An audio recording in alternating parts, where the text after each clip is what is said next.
Welcome back, everyone, to another edition of CAA Football's 12 Teams and 12-Day Series presented by Geico. Hope you had a great weekend. Today we look at the Maine Black Bears. And Tim, it's been an interesting cycle the last few years. 2 seasons ago, this program won the conference title and made a playoff run. Then just last year, things turned into a rebuilding process with plenty of youth in the depth chart. Can the Black Bears turn the corner in 2015 and make their way back to the top of the tier of the league? Well, that is the million-dollar question, Bob. You look at this Maine program, that trend that you brought up. 2011, they reached the playoffs. 2012, they're down. 2013, out of nowhere, they win CAA football, go back to the playoffs, and then last year, like you said, a rebuilding process. So it's been a little bit of a cycle. Expectations are high for this team this year. I'm looking at 10 offensive starters returning, 9 on the defensive side of the ball. Last year, a lot of youth and a lot of guys who were forced to play who maybe weren't ready, which I think is going to end up being a good thing. You look at Maine's problems last year, and it wasn't necessarily a question of consistency. It was kind of really problems offensively at times. The defense played well, but again, when you have such a good defense and you're forced to play behind, sometimes that relates to offensive struggles. Look at the quarterback position. Perfect example. Dan Collins was a guy last year, Bob, first year as a starter. 9 touchdowns, 2 interceptions early, played pretty well. He got injured, and Drew Belcher, a true freshman, was thrust into the starting position, and Maine just couldn't find that consistency on offense. Look at Maine. When's the last time you saw Maine last in total offense in CAA football? 259 yards per game. 9th in scoring with just 16.4 points per game. That just doesn't happen with Maine. No. And, looking at this program, running back is going to be okay. They got the 2 Nigels, Nigel Beckford and Nigel Jones. I think they're going to be okay at that position. The quarterback position, again, it's good to have a competition going into camp.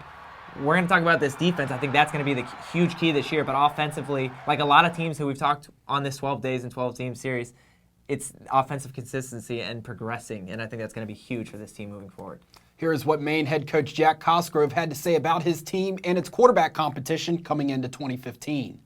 As you recall, in 13, Marcus Wasilewski is our quarterback. Outstanding year. We had 18 seniors. We won the conference championship. We're a playoff team. 11, Warren Smith, senior quarterback. 19 seniors. The whole deal there was very similar. Well, we're hoping last year's experience, that 5 and 6 team from 14 has grown and developed in much the same way. We have 2 quarterbacks who got experience last year. Danny Collins, who started the season, and then Drew Belcher, who came in after we lost Danny with a separated shoulder.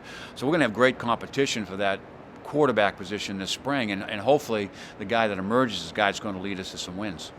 On the defensive side, barring injury, like we said, it should be another strong black hole unit led by the duo of Christoph Malumba-Shimanga and Trevor Bates. Yeah, Christoph Malumba-Shimanga is one of those guys who we talked about as a freshman. He was the defensive player of the year as a rookie. And you look at Trevor Bates as a guy who's one of the top defensive linemen in this conference this year. Maine's defense last year, just to give you some ideas, 3rd in scoring defense in CAA football, 21.3, 4th in rush D, 2nd in pass D, 2nd in total D. Just go up and down the list. That Maine defense at times really kept this team in games when it probably shouldn't have. Look at a lot of close losses last year. They lost to Bryant by 3 points, lost to Stony Brook 19-7, Albany 20-7. So it's not like they were out of that game. It's just offensively they couldn't get things going. I think the defense this year is going to be the clear choice moving forward for Maine. You look at Shimanga, 95 tackles, 8 for loss. I mean, that's a guy you hang your hat on, but he also brings back one of his co-partners in Cabrini Goncalves, who's another linebacker who's expected to start for them. Sherrod Baltimore is back. There's a lot of guys who Cosgrove can look to on that defense and say, hey, these guys have played for us well in the past. They should be back again this year. I think Maine's defense is going to guide it this year if the offense is struggling. Here's Coach Cosgrove speaking about his dynamic duo on defense. No, there isn't. I really think that we're blessed to have not only great young men and great football players, but they're big-time playmakers. If you look at our season last year, when we need a big play, Bates or Malumba are the ones that are making it on defense. Big stop. Trevor obviously had a big interception against Rhode Island to turn that game around, had another one early in the Richmond game that he ran back for a touchdown, both on screenplays where he just sniffed it out and kind of toyed with the QB and made a huge play. And Christoph really has become a great run stopper for us. He's becoming more of a complete linebacker. And I like the fact that when we need a stop, in the run game especially, he's a guy that's going to make it for us.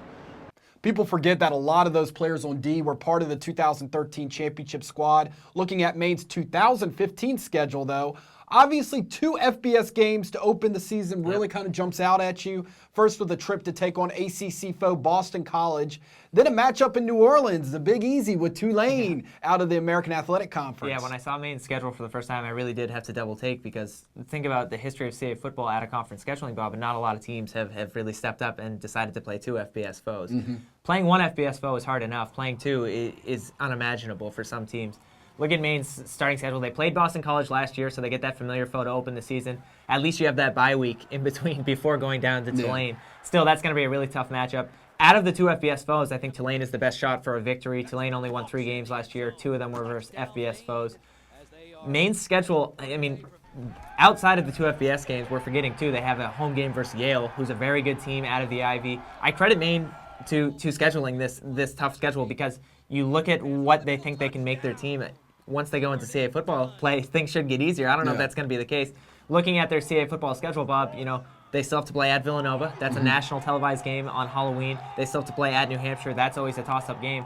4 out of their final 6 games, at least, are at home. But still, if you look at the history of CAA football, like I said, not many teams play 2 FBS foes. If they can remain healthy and get through that first month of the season, that's going to be huge. That's going to dictate, though, a lot what happens with this Maine team in 2015. Yeah, and as we always say, it's, if they aren't able to pull off one of those upsets, you're already behind the ball, 0-2, and the margin of error is not you don't there. want to look ahead to playoff numbers at all, but 2 losses is almost hard to get over. Absolutely. As mentioned, Maine opens its season on the road at Boston College on Saturday, September the 5th at 1 p.m. on ESPN3 and the Watch ESPN app.